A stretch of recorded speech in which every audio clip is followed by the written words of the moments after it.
I need to know everything, who and the what and the where, I need everything. Trust me, I hear what you're saying, but act like it's new what you're telling me. I'm curious, George, I hop in the Porsche, it's 5 and a horse, I'm ready for war, I'm coming for throats, to turn to a ghost, I need to know everything. Now you be surprised at the info you get is by letting them talk, so I'm letting them talk. Gotta keep quiet, maneuver in science to let them in, chalk up their body, another one body, that's just how it go. I got some secrets, I'm shaking the game so they stay on their toes. Stay in your lane, I to stay on the go. I can play with the pros and act like a rookie so they overlook me. Then I double up again, none of their knows, none of them cold. They just got lucky but never adapted, so I'm to the one if it's coming to blows. My enemies cutting it close, I let them think that they got me, but what do you know? I had them beat before we... Hello there, how are ya? I'm well, how are you? Oh, fantastic. Been a great week so far, a lot of exciting things going on. How about you? Same here. All righty, so we're looking forward to chatting with you tonight and learning more about your startup and your startup journey, where you're at, where you're trying to go, and all that good stuff, and how you got there. But first, let me talk a little bit about Startup on the Blocks, like I love talking about Startup on the Blocks. So, yes, so the first thing I want to start off, we're hosting our fourth pitch competition in about a little over a year and a half, and we like pitch competitions because that's how you get people's attention a little bit, and that's what attracted me to the startup world, was the ability to participate and potentially win some money to kind of build my startup and take care of some of the expenses associated with that. Yes. So I understand you actually applied for the pitch competition. Yes, I did. Yes, I did. So is this your first pitch competition you're applying for? Yes. Okay. Yes, it's the first time I've heard of the pitch competition in general. Okay. Well, the first pitch competition I applied for, and I hadn't started my company, and they were giving away $200,000. Oh wow. Okay. So yeah, so that sort of got my attention. Okay, you're gonna mine too. you're going to help me win money, so to work on my idea to build, so I can launch my product or service. So yeah, that's a pretty neat thing.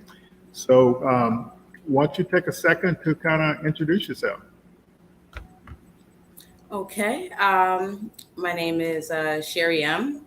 Professionally, I am a writer, music producer, executive producer, and event and project manager. So I know that's a handful, but it kind of just lays out what I've done and a little bit of who I am.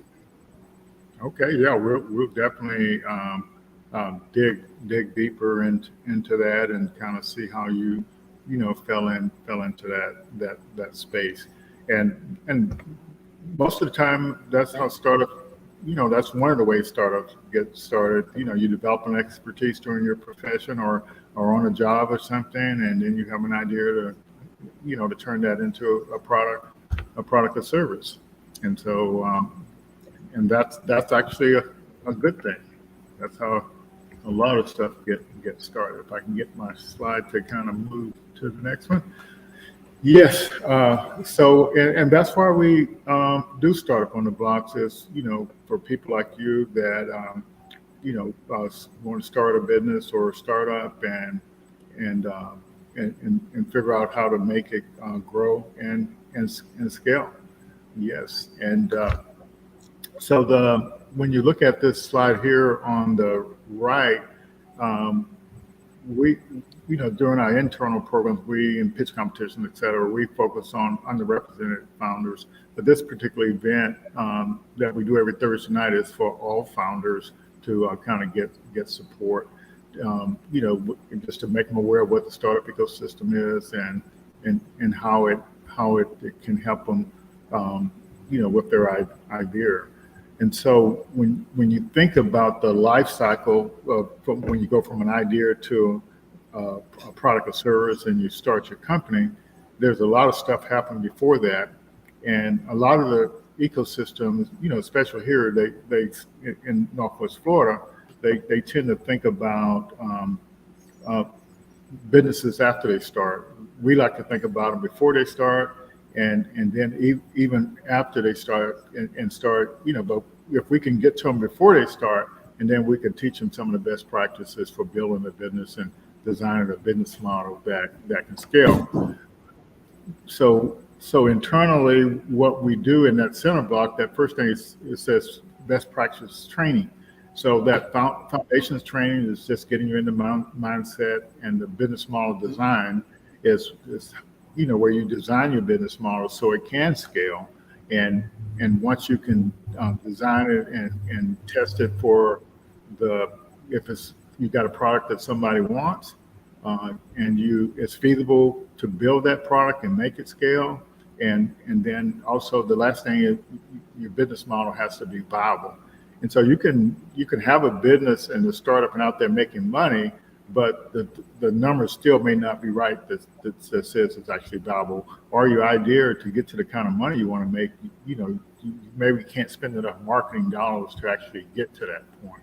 And so in that training, you learn and you use tools to determine, if your business model is a viable business model. Did you get a chance to get started on that training at all with the Yes, I did. I completed the training actually. Okay, fantastic. That's really good. I see we got some new people in the audience, and we got some teenagers, and they're all checking in and saying they're here. They're taking our entrepreneurship course as well. Oh, that's learning. Wonderful. Yeah, but what's so interesting about them? They're enrolling in the. I enrolled them in some of the Google certificate program like IT. Graphic design, UX, UI stuff, and so they're learning that. So that's you all's future workforce to help you all build and create whatever your idea is, and that's a really exciting and fantastic thing. So they're here to learn, and we're definitely glad to have them here. And so the neat thing is young people, you can sort of that, get them and they can absorb a lot more things faster. That, they're not brainwashed like we old folks are. And Yes. have,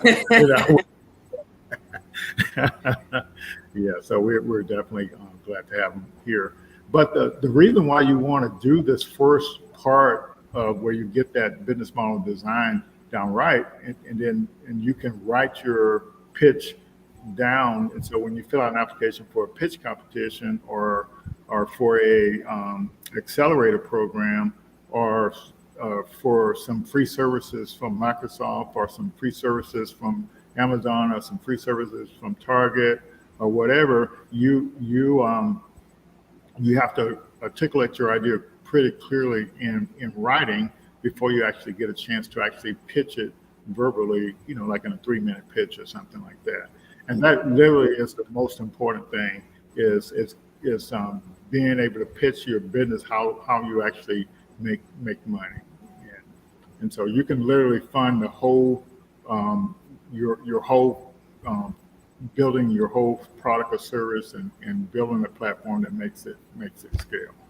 But there are a lot of activities out there in the ecosystem. And so the key thing is that, you need to become aware of what's out there. And if you're in a certain space, you need to focus on the services that are in that space. Yes. So that's really what the deal is. So were you aware of the kind of stuff that's out there, or are you becoming aware of the kind of stuff that's out there? I am now through the different links that you share, and some of the information on your website. So I've become aware. All right. Of what's available here locally. Yeah, and so that's exactly right. So we got quite a few things here available locally, but you see up in on the pitch competition part, on the right there, you see that ambition fund thing there. So it's the Black Ambition Fund, and you heard of Pharrell, right? The singer Pharrell. Yes. Pharrell. Yeah. So he's actually in charge. He started that fund. And he's got a pitch competition going on right now. The first prize is $1 million. I'll need that information. Yeah. So that's so everybody's in this game. I guess a month and a half ago, Serena Williams was down in Miami judging some pitches and stuff. So, she's in the game. Oh, There's a lot of folks in the game, and they're supporting Black and Brown founders. And I think, it's just a matter of getting the word out there that if you've got an idea, and if you're willing to take the training, you can actually take that next step, and move forward. Yes. Okay, so if I can get I'm working without a mouse here, so let's see if I can. Okay. Yeah, so this is our playbook. It's pretty simple and straightforward. Like if you want kind of like a guide, a playbook for what you should do, this is actually the playbook. And if you just do these things in this playbook, you'll actually learn about a lot of stuff and make a lot of progress. Okay, and our founders have started to engage with our mentors. I've seen some reports back, and I'm excited about that. Yeah. So if you're like so by you participating in the applying for the pitch competition, we're going to bring you into our cohort of founders, and you can connect with some of these mentors and get the help that you need to move forward. Oh, that's great. Yeah. So that's the service that we offer. We also offer office hours every Saturday from 1 to 3. You can do it virtually, or you can come in and sit down and chat. So I was trying to remember, did you call me last Saturday or one day during the week? I can't remember. I think it was during the week. Okay, yeah, but I generally have the office hours for the founders on Saturday, and to just make sure they know a dedicated time where they actually can get some help and get steered in the right right direction. Yes. So yeah, and then on the Tuesday before the first Wednesday of each month, we have the startup social. We take turns participating in that, and so so in July, we're going to be over at the spring at the SCI building, and so that's from like 4:30 to 6, and so that's a chance to kind of get familiar with that space and meet some other founders and different people in the ecosystem. So that can look forward to that. And then in August we'll be right back here at the Kukua Institute, and we'll definitely we always look forward to that, and we definitely want everyone to come out and participate. Yeah. So so all the teenagers out there on the line and all the founders out there, being a founder, you have to do this continuous innovation, but it really is a journey, and it really does take time. And you don't start off full time. You don't start off full time until you're actually making some money or you got some serious funding or something like that. And so you can do all of this business model design and foundation stuff, part time, and so because most people think it's something long and hard. But so, how many weeks did you spend on that business model design training? Well, I had already had a business plan, but it Okay. was about 20 some odd pages. So Okay. by Got it. going through the course, it taught me to just break it down, make it very simple, and I pretty much converted that to a one-page document for the pitch. Okay. Yeah, that's fantastic. And so when you can articulate those key things in those 9 blocks, it really makes a difference. That, in essence, is what you're pitching. But when you pitch it, you pitch it in the form of a story that includes you, and how you connect with this the problem you're trying to solve, and your team and the solution and all of that good stuff. So that's really exciting. So I get excited every time somebody logs on and gets started with that training, because it really does open up your eyes Yes. to a lot of stuff. Yeah. So let's go over here. Stop sharing. Alrighty. So I guess first we'll start talking about your journey. So just tell us a little bit about yourself, where you grew up, how you transitioned into your career, and then transition into this business stuff. Okay, so I grew up in Philadelphia.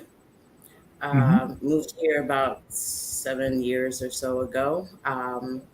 About 22 years ago, my daughter was diagnosed with kidney failure.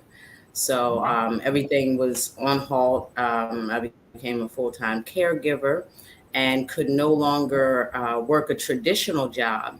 So I spent a lot of time volunteering, and that got me more opportunities. People saw what I could do in the community. I started writing programs and finding ways to fund them. And through those relationships, I was able to implement programs at our local recreation center, community programs, community centers, and directed and facilitated these programs. So I, in essence, created my own job.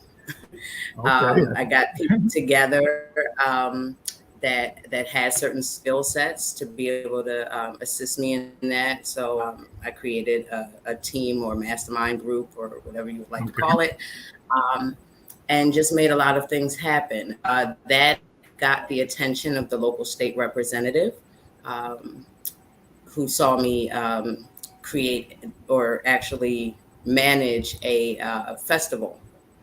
Okay. I increased the number of participants. It was a very successful event. And from that, he asked me to join his team, became his fundraising chair, and learned a little bit more about the space. And Okay. became a field organizer, just organizing teams of people to get out in the street to vote, get out to vote campaigns. So it started the process of managing projects. So no matter what the project was, whether it was an event, small concerts, festivals, or a campaign, I was able to do that because it was essentially the same type of work. Okay. Getting people together, identifying what needs to be done, uh, getting the monies and the funds to be able to execute, and then executing. Yeah, that So sounds like that the making. was pretty much how it started. Okay. Yeah, that sounds like the makings of a pretty good founder there. Okay. Yes. Yeah. Yeah. A lot of neat experiences. So the so let's just make sure, see if there's anything like, high school, and what was your transition from high school? I'm trying to see, what was your interest back then, see if they relate to where you are now. Okay. Well, my interest has always been writing. I Okay. read a lot. I mean, I beat, I think, every 100 book challenge in the Okay. summertime. So I was, interested in that. And I began writing early. That Okay. didn't, uh, so I used that skill set to create the projects and create the plans to be able to facilitate, community programs. Um, and Okay. just recently transitioned that into writing more of creative writing, I would say. Okay. Gotcha. Gotcha. Gotcha. So writing definitely is one of the most valuable skills a founder could have, because like when you're describing your business, you have to, be able to describe it clearly and concisely with, the fewest amount of words. But so like, but when you think about it, when you're writing for funding, you kind of have to know what they want to hear, right?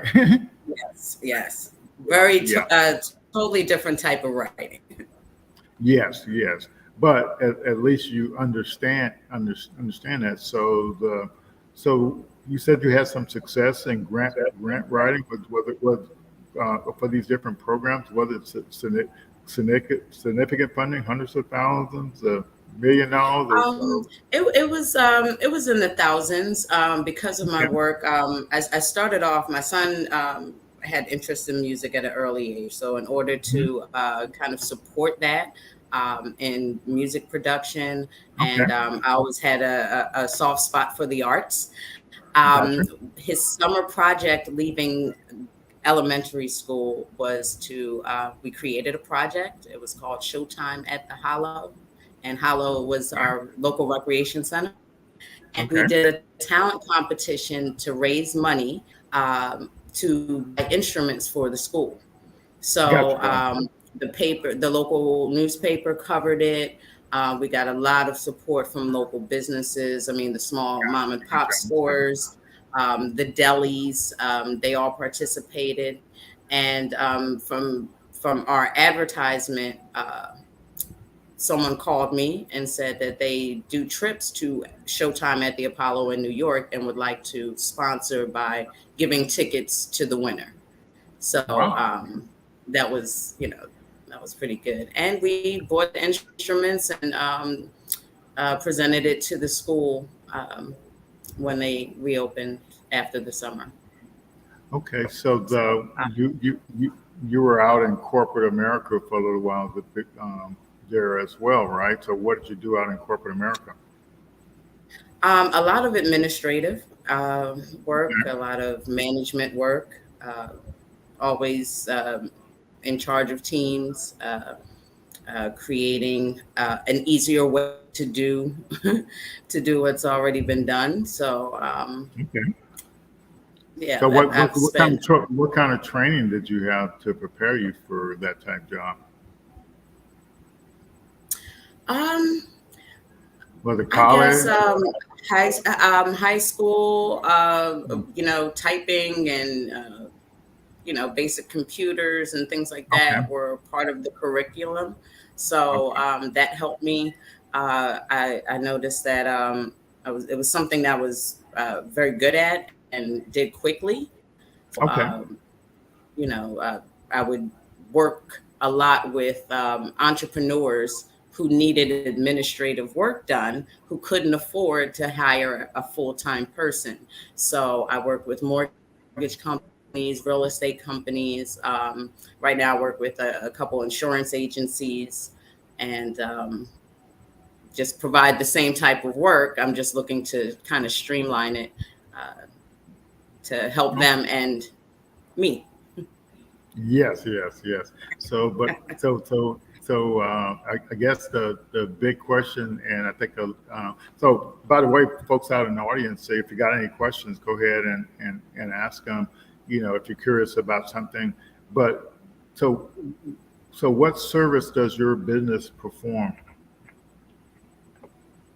Okay, so everything from the planning and setup, the strategy, some of the marketing concepts, creative, out of the box thinking for their Hmm. business to stand out um, ahead of their competitors. A lot of the research into who their competitors are and how they can stand out in the market. Also, I provide just general administrative call setting, appointment setting, follow ups, client retention, things like that. So what's different about your approach to doing the small business consulting as opposed to the way you see it traditionally done? I think just trying to find, using what I learned working with political campaigns and the out of the Hmm. box um, solutions Okay. and that like guerrilla marketing, like kind of like face to face. I find that to work better than some of the traditional methods because it's one thing to just send out mass information to people, and it's another thing to kind of meet them where they are Hmm. and show the need of the particular service. Yes. So typically, a small business would hire somebody to help them with their social media or marketing, but would they hire that same company to do some project planning or event planning? Would they typically hire that same company that normally does social media marketing or SEO, or if they just need an office assistant, would they hire a company that does marketing and stuff like that? I think people uh, would typically go to different companies for that, which is why I, through Northwest Community Partnership, would like to offer like a kind of like an a la carte of a variety of services. Um, a lot of small businesses, for example, don't know that they can get some ad spots on local radio and television that are reasonable. Um, I can produce and put it out there uh, according to their budget on media channels that they would not have otherwise thought of. Yes. So what made you decide to do this a la carte thing as opposed to just specializing in project management? Or, that's I guess that's the gist of my question. Um, I don't. The project management is it's just part of the project management. I guess I should say that Mhm. because when you're looking at the whole pie, you do have to do marketing. You do have to have some administrative. You do have to have some uh, other like some strategy. So this kind of puts it all together. So if you don't need all of that, you can just get one service or two services, or you might find the value of their services down the line because you see that this was done. But if you kind of widen your perspective and took advantage of some other services, it could be more beneficial. Yeah. So I guess so. Like when all the founders that are in the audience, and so like when you you typically hire this person to do this type thing. You hire this other company to do this, and so if you were kind of pitching your business, so what's your value proposition to the business? Um, it's the vision of being able to take their vision and put it into something that's tangible, a plan, a project with strategy, with ways to execute, with plan Bs, and not to take away from those other businesses that um, Hmm. uh, they can seek out to provide some services. It's just that it's in a cohesive plan. Yeah. So they So don't necessarily have to come to me to do marketing, but marketing is needed. And these are the areas that, I see that you can kind of thrive in. let's make sure. I want to make sure. Let's say.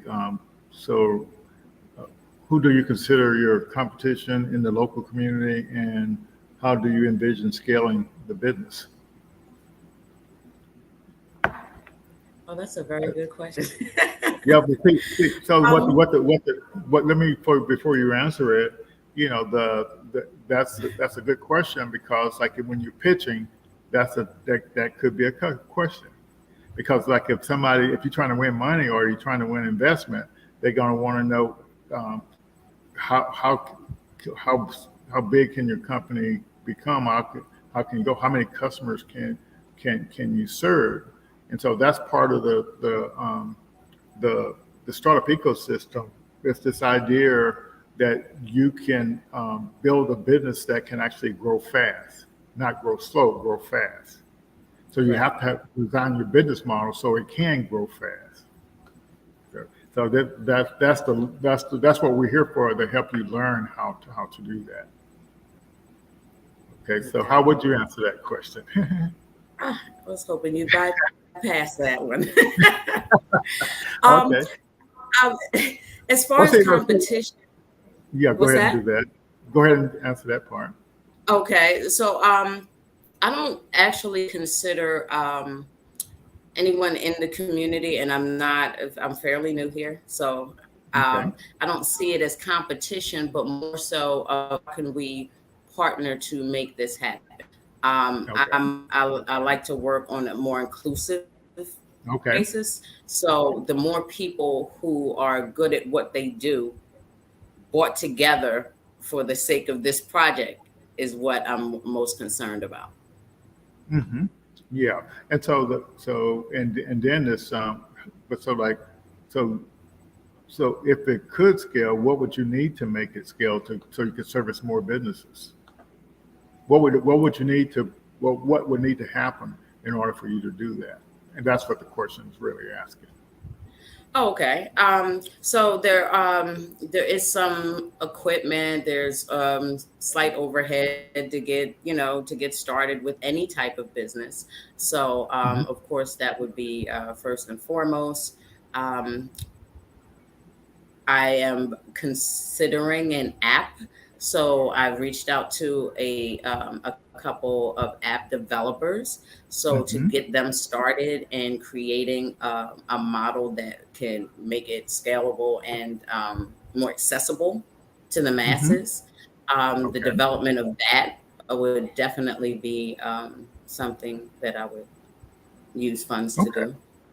Yeah. So like so the yeah so so what you told us is that like to partner or contract with people to provide service to small companies, right? And Right. so when you talk about scaling, like let's say if your customers are here in Pensacola, your the people you partner with or contract with to provide the service might be located here, or they might be located somewhere else. So the way you have to figure this out, how could you do that in Seattle, Washington? Um, what type of people do you need in Seattle, Washington, and how do to have them as a part of your company to service the small businesses in Seattle, Washington, Austin, Texas, Dallas, Texas, St. Louis, Missouri. You see what I'm saying? Right. So again, I'll go back to the app development, Okay. because the same could be said of services like a DoorDash. Okay. Okay, you can pick up my food and bring it to me here locally, but how does that help if I'm in Seattle, Washington? So being able to identify those talents to facilitate a project in other areas that are linked into this Hmm. creates So the yeah. partnership, and the overseeing of the project is still done by Northwest Community Partnership, but it is involving people in that particular area um, Okay. as Okay. a So partner. yeah, that's it. That's exactly right. And so when you think about Uber, they how do they get all their drivers to service people all over the world? Exactly. You see what I'm saying? so Yes, the that was so one like of the stories in the training too. okay, fantastic. Okay, so like and I forgive me if I because I don't really remember this either.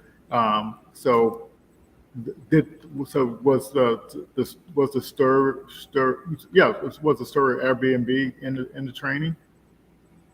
The Did Airbnb, I think so. I believe so. I think okay. Uber was in the conversation, but yeah, I know the Airbnb was one that I didn't know about, and then I, got Yeah. some information about when it Yeah, first started. so if you think about them, they the part of the story that I remember is that they were living in San Francisco. The founders were living in San Francisco in an apartment. I can't remember whether they were tech people or what, but there was a big conference going on, and all the hotels Yeah, were sold out. And so what they did was they started they went and bought some mattresses and sleeping carts for the people to sleep at their apartment. yeah, And so how did they go from that to having stuff all over the world? yeah. How did they do It's it? an amazing story. But no. So if you think if you think about what they did and what you're trying to do, you're literally trying to do something similar. So like if you're servicing customers here and you figured out how to service customers here, so the question is how do you service customers in other cities? And so they started servicing where they were and they figured out how it worked, and then they started building technology that would allow them to onboard people that had space in their house or Yes, apartment, and so they just use software to do that, right? In marketing. yes, Okay. yeah. If they did that, do you have the ability to do that? Yes, You yes, see I what do. the point is, and Yes, so the point is see what's interesting about your situation and some of the other founders is they have something that's working locally or manually, and then so the trick is in the startup world is to figure out how to create a business model to make that actually scale, and that's where the tech comes in. But you have to have yes, the idea. You have to have the idea first on what you're doing, and then just so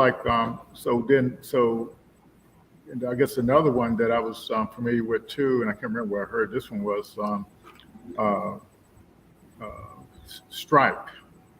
Yeah. Um, uh, so you yes. So So like Stripe, so are you familiar with Stripe at all? I've The pay, seen it pop up on my phone, but I'm not exactly sure what it is. yeah. And so what they decided to do was be the payment company for anybody that handle all the payments for anybody that was selling anything. Mm, So like if you in your service, you could actually use Stripe as the payment processor. okay. Yeah, and so like and so they're the largest payment company for startups. Oh, wow. Yeah. So like yeah, um, we use them for our nonprofit, the Kukua Institute. We use them, for use them for my for profit business. But the challenge with them for me was that it was, if you weren't a developer, it was hard to kind of get their stuff integrated. Whereas PayPal, Mm, the integration was a lot easier. But okay. so so guess how they got started with their payment software? Oh,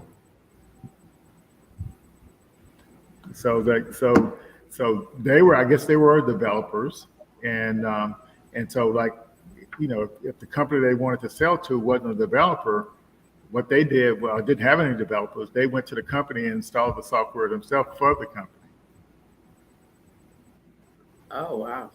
You see what I'm saying? Yeah, and so so they did it manually before they did it, use the technology to do, let other developers do it. They did it themselves. Okay. So you go from yeah. So that's kind of what the idea is. So folks in the audience, when you think you have this idea, and you're doing it and you're making some money with it. So, but if so, like you can get some help with that. But if you create a business model, you know, so like you can say. You're trying to service small businesses with all the services that they need, and your value proposition for them actually is it's one-stop shopping. You come to me, you don't have to worry about calling anybody else. Mm-hmm. You see what I'm saying? Mm-hmm. And because that's the difference between most other consultants, they may specialize in one thing. But you have to develop a team of people that can actually do what your idea is. Right. Right. Yeah. And so I think and so with Startup on the Blocks, and is and these all these programs out there, that's what they're trying to teach you. And the minute you say, well, even though I know I don't have a clue how to do that now, but if I go ahead and design my business model for that, and and since you've already got customers and showing that it works, your pitch becomes I did this with these customers and they love it, and I did it with these customers and they love it, and Mm-hmm. where you talk to a co-founder, software developer, or CTO, or something, where you come help me build this thing. It's working manually. Help me Right. build it in using technology. That's what a pitch is. Okay. Okay. And would Yeah. that be the traction? Yeah. So your traction is that you've already been working with customers. You tested out manually. So with Stripe, yeah, we went out there and installed our software in 10 businesses, and they're making money processing their using our software to process their stuff. Wow. You see what I'm saying? Yeah. And Tia is in the audience, and so she was on last week, and she's got people buying her stuff, and and so her pitch is, um, you know, um, people love our product. We got all these different customers all over the thing. Now we just need to figure out a way to onboard more customers and onboard more vendors so we can supply all these customers with a variety of product. Right. You see what I'm saying? Yeah. So the pitch, you don't have to, but see, she's proven that her idea working, and so as long as she's got a good profit margin, she can move forward. Right. But so that's that mindset part of that foundation training. That's what that foundation training was all about, is trying to get that mindset. Yeah. And if you look at our playbook, that's what it's trying to lead you in the steps to get the mindset first, and then learn the best practices. Learn these key things. And then go. But because it does take a total mind shift from what you It traditionally. does. Yeah. It really Yeah. does. Yeah, and say what happens with most startup programs, a lot of startup programs, they won't even look at you until you out there got traction and revenue. But so what we're trying to do is get more people of color into this field, because when people like you have the expertise to do something and the talent to do something, you just need the knowledge or the advice on how to turn that into a scalable business model, and how to pitch it in the way a pitch competition wants to hear it, how to pitch it in the way that an accelerator program wants to hear it. Because if you don't go in there and tell them you're going to be the Airbnb for small businesses, we're going to be able to serve small businesses all over the world, and helping them build their business. Right. You see what I'm saying? Yeah. Yeah, but that's what the journey is all about, is learning how to do that and getting the help to do it. Right. Hmm. Okay. So, do we have any questions out there in the audience for Miss Sherry? So we do something similar to this, Sherry, like in our what we call uh, our diagnostics, of the lean canvas. And so what I heard from you a little bit. So your slogan is you turn your what it was, you turn your job into a business, or something. I can't remember how you said it. Yeah, I created my own job. Okay, So just for what yeah. Okay. yeah, my volunteerism. Yeah, so your backstory or your origin story is, I was successful doing projects for different organizations, helping organizations raise money. I've been successful, working with small business, helping them grow. And so now I want to, do the scalable business model where I can build a platform where I can provide the services to more people across of small businesses across the country. Yeah. And Versailles wants to know who are some of the people you have on your team? Well, they vary. I have some photographers, music producers, and people who just kind of double check my writing and over, to make sure everything is, all the I's are dotted and T's crossed. Um, they're friends and colleagues that I've worked with over the years in the political spectrum, and some entrepreneurs that I've worked with before. I think one of the first jobs I worked with, at a very young age, I was the assistant to this guy was a millionaire. He owned properties all around what is now Temple University campus, and he helped develop businesses. So being his right hand, I was able to learn a lot, heard a lot of Zig Ziglar, and and just helped, on all aspects of business. So people like that who were essentially my mentors. Okay. Okay. Gotcha. I hope that answers your question. Hmm. So let's see. Looks like he's got another. So marketplace is the way to service a disparate market. So I think it's more of a suggestion and a question in one. So like Okay. Yeah. So in your case, you have a business and a B2B type business, and so you got your businesses on one side, but then you also on the other side has to recruit that talent to deliver your the experts to deliver your service, and so the technology is you have to have the ability to onboard that talent to service the customer, and then you Right. have to have the marketing to to both to attract that talent and the marketing to actually attract those customers.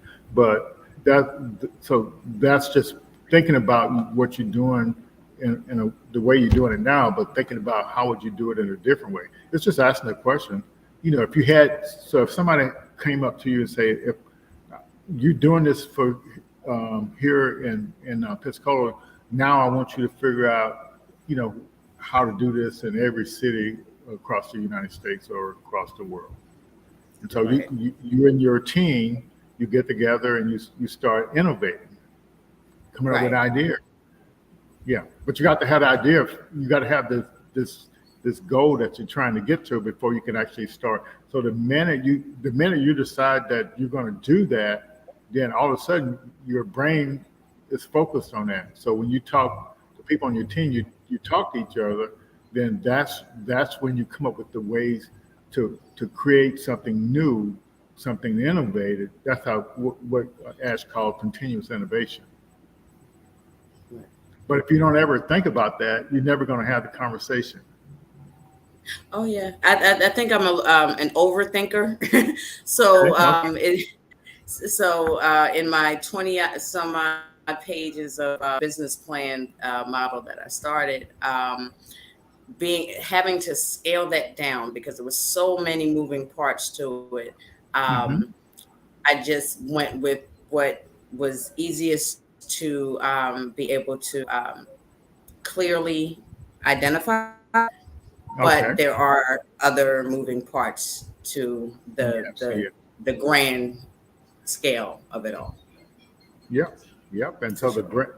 the grand scale of it all is in what you do, and that's the purpose of this approach is you don't try to do everything at once, build everything at once, because you haven't validated that your product or service is desirable, so or that you have a viable business model. So you don't, and that's the idea of starting off building a minimal solution and let the customer start using that, even if you have to do it manually, before you start building it. And so we got some Right. founders in the audience. Um, they hear about all these success stories, but then they forget that the way they start validating the idea and validating there's a need for it, they did it manually first. Right. Yeah. And so you can say, well, I can't do nothing. I got to wait till somebody builds this software. And you said it's a catch-22, but you literally, Right. yeah, can do what they call a concierge service. Do it totally manual before you. And then, like I remember, I don't know if Ash talks about this in this training.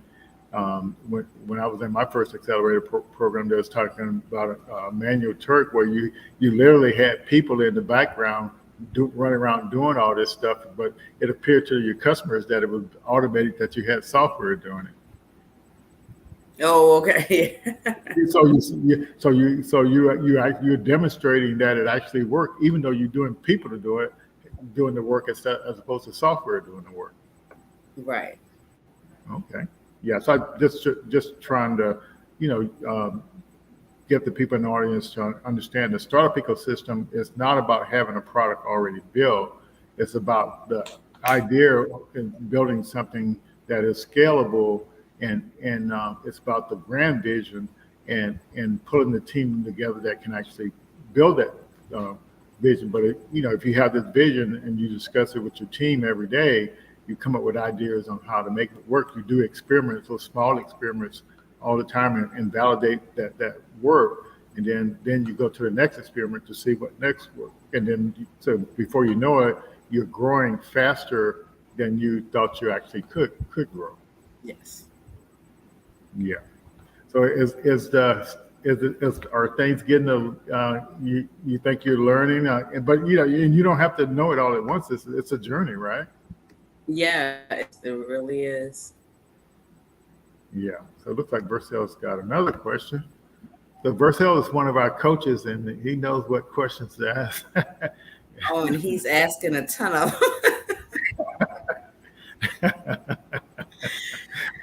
Oh man, thanks for keeping me on my toes, Marcel. I'll say, so before you ask the question, I'll make this comment. So Vercel and I have been knowing each other a long time, and so he grew his company Alpha Data to, like, I guess, I don't know, doing almost $20 million a year, and services and IT services for the government, and Oh, and so he's been out there. He's done the groundwork. So he's building a new company now that's pretty innovative as well. So he's suggesting that innovative project management. Yeah. yeah. So like That so pretty like much sums it up. okay, all right, that's some good feedback. Yeah. So like but to me, yeah, would you say project management is the core of what your services is? I would say so, because it doesn't just cover small businesses, because I also work a lot with organizations and small groups, as well as Okay. independent contractors. So I do work with, as I mentioned before, some insurance agencies. Mm-hmm.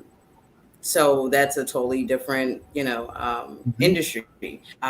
I also, because I write and produce, I work with a lot of musicians and performers. So, Okay. and with my experience in event management, I'm able to, put together projects. I just worked on one last year with an artist out of New Jersey, all virtual. Um, Okay. Produced two singles for him, and now he is a signed artist. So, Okay. um, Fantastic. So, so it was successful in that regard. yeah. Okay. So that sounds great. But when so that core, that service that you have, that can go in a lot of different directions. So is that a good example of what you do in the music industry? Like, Yes, I've put together projects. I was always in awe of musical talent, so and didn't have much. So I used my talents and put together artist showcases, and okay. and just showcased different artists, and again with the event management for festivals, and I Yeah. did the lineup and included a lot of diversity, and got people a chance to get that platform to showcase their talent. Oh, fantastic. We have another founder in the audience, that Quinn Bro, his company is the Node, and his idea is to automate the business of or artists, the musicians and stuff, with the managers and the getting them, everybody paid, and just taking a lot of risk out of that industry, and all aspects of it. And so it sounds like you all have some common interests. So, but yeah, it sounds like you need to talk. And then we got We another. should partner. Yeah, and we have another founder that's had gold records and everything, and so and well, quite familiar with the music industry as well. And Oh, yeah, it's all that's about the partnership. Yeah, yeah. But I think one thing I've noticed, with our founders and the people that are in the community, we definitely need to kind of. That's why I like to have the networking so you can meet each other.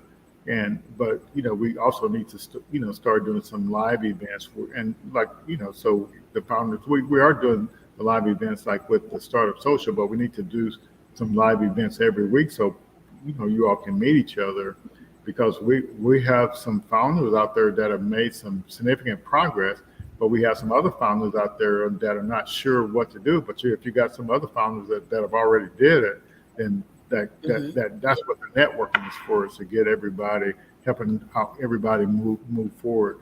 And so, because everybody brings something unique to the table. Yes. So you got any different thoughts about how you want to start pitching your ideas? Yes. It is a little difficult, however, Yeah. to condense it to 250 words. So, Wow. yeah. Yeah. So I will definitely be working on it.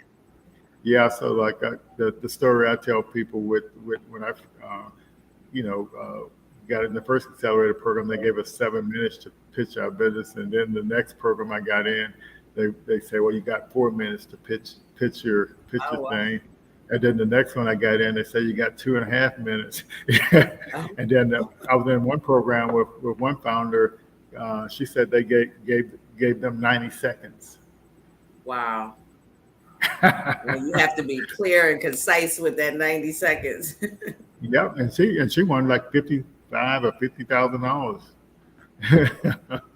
Awesome. Yep, and yeah, now like with the folks that run the startup school, Y Combinator, I don't even think they even give them a minute, because they have so many people in their cohort, that they, Right. in order to kind of get them. But it's really, but so once you think about all aspects of that lean canvas, and so it's just different ways. See, like you can say something that implies traction, so you don't have to spend, just specifically talk about traction. You say it without even saying that I have this kind of traction. You can say, well, like I've been working with several small businesses, and so I provide all their service for them, so they don't have to go, deal with 3 or 4 or 5 different vendors. We're one-stop shopping for them. So they can depend on us for whatever their small business needs are. Right. And so that's saying you're talking about your traction without even saying the word traction. Right. Yeah. But a lot of these programs, they want you to get something working and then repeat it and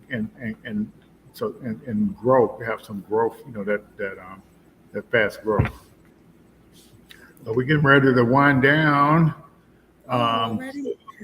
Yep, and so we've been actually been on almost, we've been on almost an hour. Yeah, an hour. Oh, wow. Yeah, so I told you it was going to just be a conversation, right? Yeah. I think the anxiety got the best of me. Well, you just think when you have to go from that 7-minute pitch to a 4-minute pitch in just a matter of a few days, and Yes. go down to even Yes. show. But it's so much fun that once you get in the mix of doing it, it's just really really fantastic. I want to thank our students that were joined Startup on the Blocks tonight. And so these are young ladies, and they're in high school, and they're most of them, it's their first job, but they're learning about the future of work, and learning what it takes to build stuff, and so can you imagine having a team of people that know how to build all the pieces to get your consultants and also to do the marketing to get your small businesses as clients. You understand what I'm saying? Yeah. The platforms are already out there. The technology is already there. You just need people to help glue it glue it together. And that's the beauty. So if you stick with your idea and pivot if you have to, but you have to start thinking like a founder that's trying to build something big. And Right. why not? Because Yeah. Yeah. the minute you start thinking like that, you get Google's attention, you get Microsoft's attention, you get Amazon's attention, you get all these programs that have programs for Black women. Okay. So would you prefer to, you know, grow slow and try to get a bank loan or try to do something, or would you say get Google or Microsoft or Target or somebody to help you out to to take you to the next level, connect you, help you build a platform you need to build? Yeah. Definitely the latter. Big all the way, all the way. That's fantastic. So I'm going to take a second to kind of announce the finalists for our pitch competition, and, Okay. and basically next Thursday is our pitch competition. So Lloyd Jr., if you're available to come on and kind of tell about the schedule for next week, to kind of move forward. I don't know if he's available or not. He's got his camera and his mic out there. But there he is. So come on, come on aboard. Hi, everyone. I kind of feel like I'm put on the spot a little bit, but that's all right. I'm super excited for everybody who is participating in Startup on the Block's fourth pitch competition. This is very exciting. Next week, we are going to have, for those 10 semifinalists, we are going to have a dress rehearsal.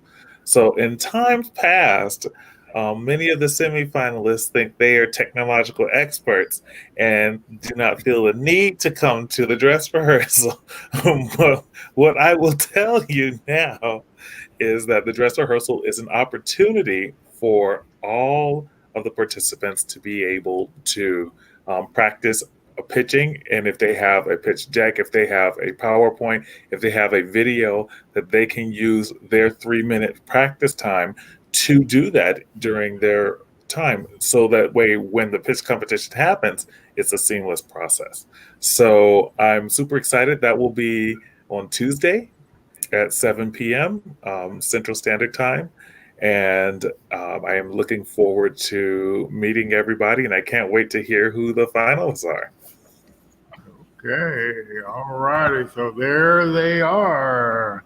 And so Sherry, you are actually an alternate, but the bottom line is every pitch competition we had so far, somebody didn't show, and the alternate always got a chance to pitch.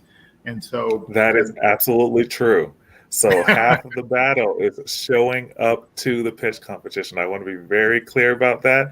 I have usually almost all of the alternates go on by the day of. And if not all of them, at least half of them will. So just note that's been across the board. So don't think that you're out of competition if you are an alternate. Yeah. Okay. So I didn't create a slide for so let me get. It looks like I made an error on the slide. I apologize. It's a $5,000 pitch competition, not a $25 pitch competition. But what I wanted to communicate was that about some of the prizes. So in the category 1, first prize is going to be it's going to be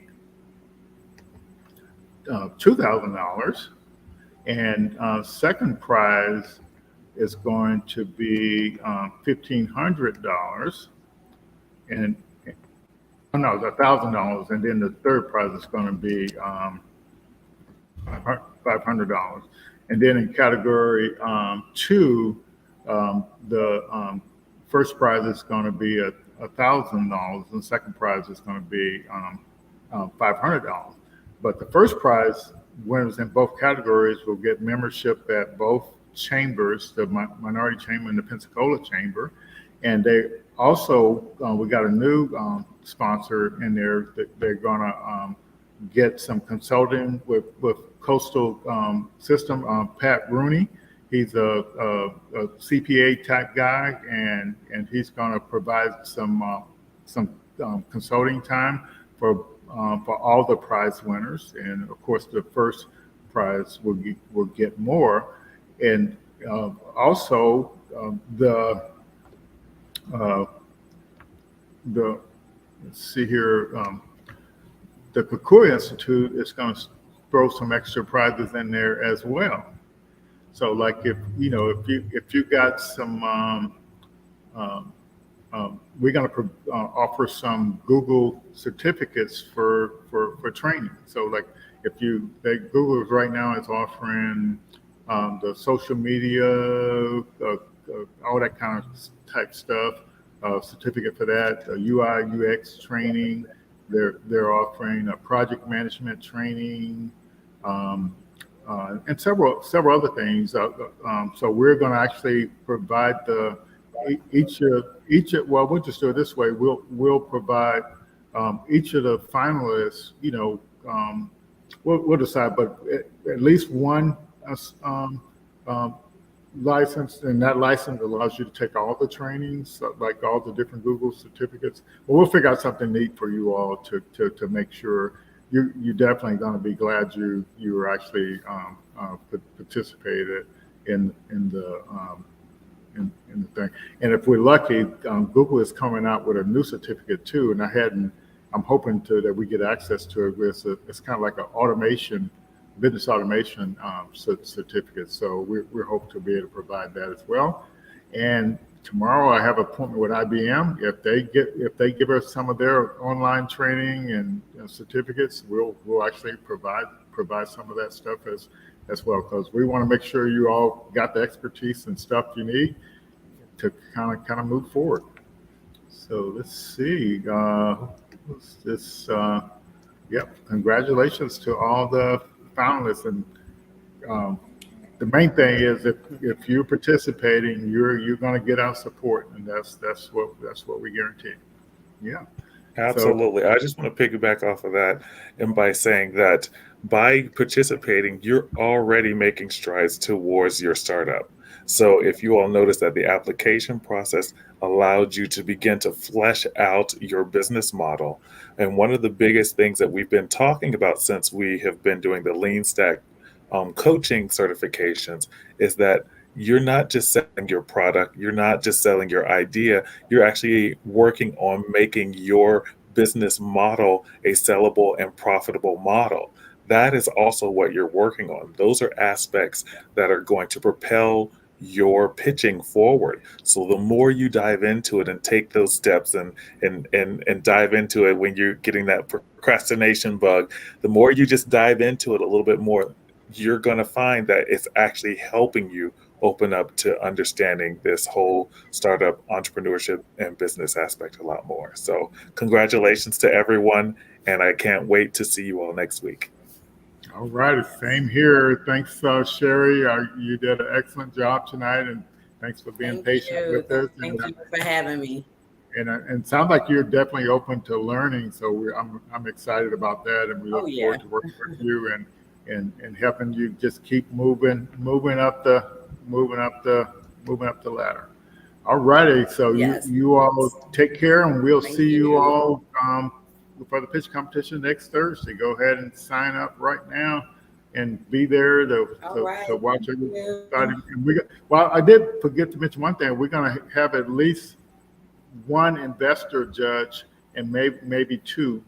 So we're going to do it a little different this time.